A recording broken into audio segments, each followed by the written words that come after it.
There are 4 training traps that guarantee you never make progress, and most fighters are caught in at least one of them right now without knowing it. Now, as you may know, I've coached over 1,000 fighters through their strength and conditioning, and I keep seeing the same patterns. Fighters working hard, training consistently, but staying stuck for years.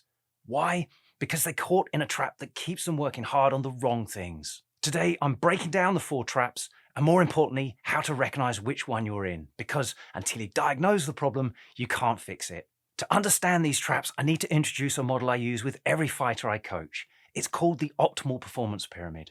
The pyramid has 3 levels. The base is movement. Mobility, stability, coordination. Your ability to move freely with control. The middle is performance. Strength, power, speed, endurance. Your athletic engine. The top is skill. Your Muay Thai technique and tactics. Timing, balance, fight IQ. When these 3 levels are balanced, you're a complete fighter, technically skilled and physically dominant. When they're not balanced, you fall into one of the 4 traps.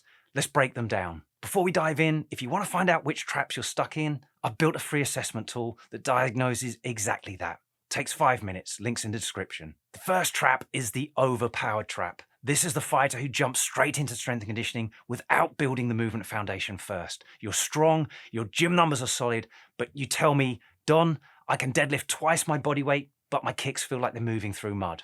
You feel stiff, your technique breaks down under fatigue, and worst of all, you keep getting injured. Here's why. Your ability to generate force exceeds your ability to move freely. Think about your round kick. It takes a little over 1/4 of a second to execute. If your hips are tight, you can't access your strength in that time frame.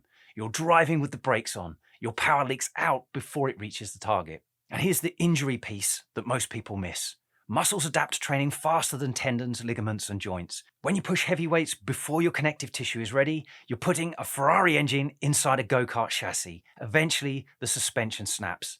I see this constantly. Fighters start a strength program, make quick progress, and then they hit a wall. They tell me, I'm stronger than I've ever been, but I spend more time icing my knees than I do on the mats. The trap? You think you need more strength to fix the problem, so you train harder, which makes the imbalance worse. How to recognize it? You're stronger in the gym than you are on the pads. Your power doesn't transfer, and you may have nagging joint or tendon pain that stops you training consistently. The second trap is the underpowered trap. This is the opposite problem. You move beautifully. Your technique is clean. Coaches compliment you on your form, but you can't finish fights. You go to the decision constantly. When you land clean shots, opponents walk through them. And one fighter described it perfectly. I feel like I'm slapping people with pool noodles. The movement foundation is there. The skills are there. What's missing is the athletic development to put real force behind those skills. Why fighters fall into this trap? They're afraid of strength training. They've heard that lifting weights makes you slow and bulky. Or they tried a generic gym program that didn't transfer, maybe even made things worse. So they concluded that strength training isn't for fighters. So they doubled down on technique work, more pads, more drilling. Although that's never a waste, it's more of what they're already good at. But here's the truth. Technique without raw biological power is just movement. You need both. How to recognize it? You outpoint people but never hurt them. You're technically sound but physically underwhelming. Fighters with worse technique hit harder than you, and you avoid the weight room. Quick reminder, if you're recognizing yourself in these traps, the free assessment tool in the description will tell you exactly which one is holding you back. The third trap is the prior athlete trap.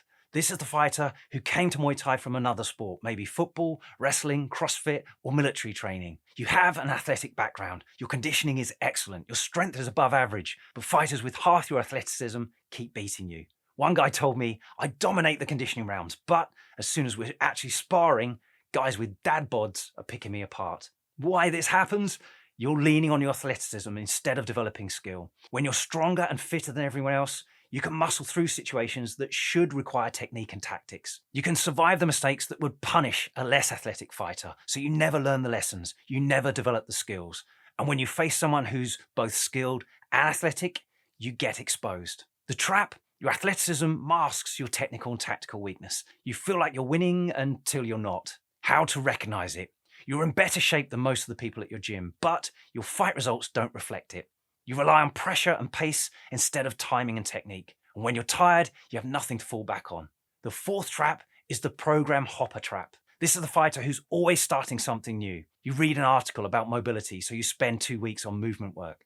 Then you see a video about strength training for fighters, so you switch to that. A month later, someone mentions conditioning is king. So you're doing HIIT circuits. You're not lazy, you're not uncommitted, you're actually doing too much, just never long enough for any of it to work. Here's the problem. Adaptation takes time. Real, measurable changes in your body, whether that's mobility, strength, or endurance, require a consistent stimulus over weeks, sometimes months. When you switch your focus every few weeks, you're constantly restarting. You never build momentum. You get the soreness and fatigue of training without the results. One fighter told me, "I've tried everything and nothing works for me." But when I looked at his training history, he'd never stuck to anything longer than 6 weeks. He hadn't tried everything, he'd started everything. The trap, you feel like you're being proactive, you're optimizing, but you're actually guaranteeing you never adapt to anything. How do you recognize it? You can name 5 different programs you've tried in the last year. You get excited about new approaches, but lose interest before seeing results. Your training changes whenever you consume new content. Here's what keeps fighters stuck in these traps for years.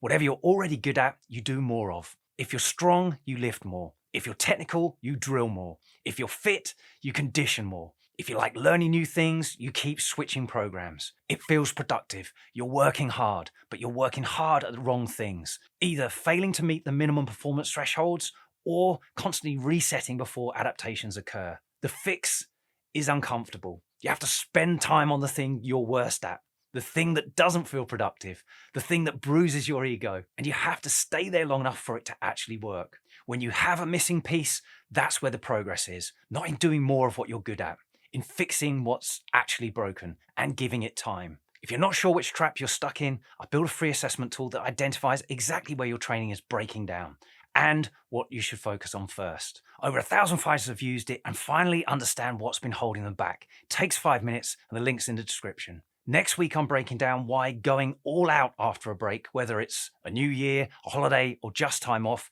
is the fastest way to quit within weeks. Make sure you subscribe so you don't miss it, and watch this video next.